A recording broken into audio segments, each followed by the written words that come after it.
Chemistry in everyday life का अगला अपना बिंदु है एंटासिड मेडिसिन। एंटासिड का मतलब होता है प्रति अम्ल औषधियां।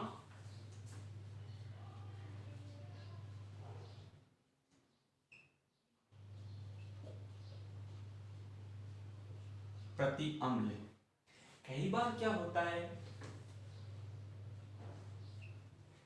खान पान हमारा सही नहीं है, भोजन करने का समय तय नहीं है, बहुत ज़्यादा चाय पी लिया, कॉफ़ी पी लिया, फास्ट फूड खा रहे हैं, तो एब्डोमेन के अंदर जलन होना शुरू हो जाता है। इसके साथ में खट्टापन का अनुभव होता है, वोमिट हो सकती है, उल्टियाँ हो सकती है व्यक्ति को। इस प्रकार के सिम्टम्स शरीर में आमाशय में अम्ल बनने के कारण होते हैं। अब अम्ल की रोकथाम के लिए हमें प्रति अम्ल मेडिसिन का इस्तेमाल करना है। तो एंटासिड आमाशय की अम्लता को कम करने में प्रयुक्त होते हैं। आमाशय की अम्लता को कम करने वाले रसायन, आमाशय की अम्लता को कम करने वाले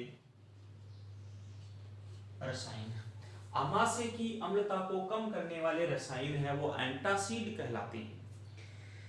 बहुत अधिक मात्रा में मैंने बताया कि चाय पीने से, कॉफी पीने से, मुरबे खाने से, अचार खाने से, बहुत सारी एलोपैथिक दवाइयों के इस्तेमाल से, अनियंत्रित खान पान से आमाशय की जो जठर ग्रंथियां हैं, जठर ग्रंथियां जो HCl का स्रावन करती है, तो आमाशय की जठर ग्रंथियों द्वारा अतिरिक्त HCl का स्रावन होने लग जाता है, अतिरिक्त HCl बाहर निकलने लग जाता है, जिससे आमाशय में ज्यादा अम्ल का उत्पादन होता है। और आमाशय में ज्यादा अम्ल का उत्पादन होने से आमाशय में पीड़ा, जलन और आगे जाके हम कह सकते हैं कि अल्सर भी बन जाते हैं। ये अत्यधिक अम्ल उत्पादन के कारण हो जाता है और इसके कारण अल्सर या घाव बन जाते हैं, यानी एक नई प्रकार की डिजीज भी उत्पन्न हो जाती है। और आमाशय में जब अल्सर बन जाते हैं तो ये अल्सर प्राण घातक भी हो सकते हैं, प्राण घातक भी हो सकते हैं, प्राण घातक भी हो सकते हैं। तो क्या करना पड़ेगा हमें? तो पहले हम पूर्व में जब हमारे पास में कोई एंटासिड मेडिसिन नहीं थी, उस वक्त हम क्या करते थे? तो उस वक्त हम क्या करते थे, अम्लीयता को कम करने के लिए सोडियम बाइकार्बोनेट, एल्युमिनियम हाइड्रोक्साइड या मैग्नीशियम हाइड्रोक्साइड का इस्तेमाल करते थे। पहले हम सोडियम बाइकार्बोनेट का इस्तेमाल करते थे, मैग्नीशियम हाइड्रोक्साइड का इस्तेमाल करते थे, कैल्शियम हाइड्रोक्साइड का इस्तेमाल करते थे, इनका हम इस्तेमाल करते थे। सोडियम बाइकार्बोनेट क्या करता है? सोडियम बाइकार्बोनेट जो ही आमाशय में जाता है, आमाशय को क्या कर देता है? बेसिक बना देता है, आमाशय को क्षारीय बना देता है। हमें पता है कि ये HCl साबित होने से आमाशय है वो अम्लीय बन गया है। अब अम्लीयता को कम नहीं कर रहा है, ये क्या कर रहा है? आमाशय को क्षारीय कर रहा है, क्षारीय बना रहा है। अब जैसे ही आमाशय क्षारीय बन गया है, यह आमाशय क्या करेगा? अब ज्यादा अम्ल उत्पादन को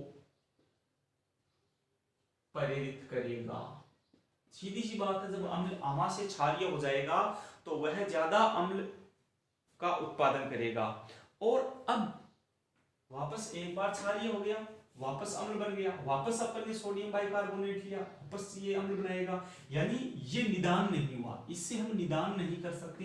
एक कुछ समय के लिए स्टॉप कर सकते हैं, कुछ समय के लिए पीड़ा, दर्द या जलन को हम कम कर सकते हैं, लेकिन निदान नहीं होता है। आजकल हम क्या करते हैं, आजकल हम धात्विक हाइड्रोक्साइड का इस्तेमाल करते हैं। इस प्रति अम्ल को कम करने के लिए धात्विक हाइड्रोक्साइड का इस्तेमाल करते हैं। क्योंकि क्या होता है, ये धातु होते हैं, मेटल होते हैं, ये अघुलनशील होते हैं और अघुलनशील होने के कारण ये पीएच को उदासीनता से ज्यादा नहीं बढ़ने देते हैं। उदासीनता से ज्यादा बढ़ने से रोक देते हैं, उदासीनता से ज्यादा बढ़ने से रोक देते हैं। तो ये क्या करते हैं, इसका मतलब क्या हुआ, ये रोग के लक्षणों को नियंत्रित कर रहे हैं, कारण को नहीं। क्या कर रहे हैं, केवल जो रोग के लक्षण हैं उनको कंट्रोल कर रहे हैं, कारण को नहीं, कारण को ये कंट्रोल नहीं कर रहे हैं। अब वर्तमान समय में क्षारीय लवणों के स्थान पर हमने 2 प्रकार के रसायन विकसित किए हैं। क्षारीय जो लवण है, जो इसका गुणधर्म है, इसके आधार पर हमने 2 प्रकार के रसायन हैं। एक तो सिमेटेडीन और दूसरा है रेनिटिडीन। और हमें पता है रेनिटिडीन विश्व में सबसे ज्यादा प्रयुक्त किया जाने वाला रसायन है। इस रसायन को रेंटेक, जेंटेक,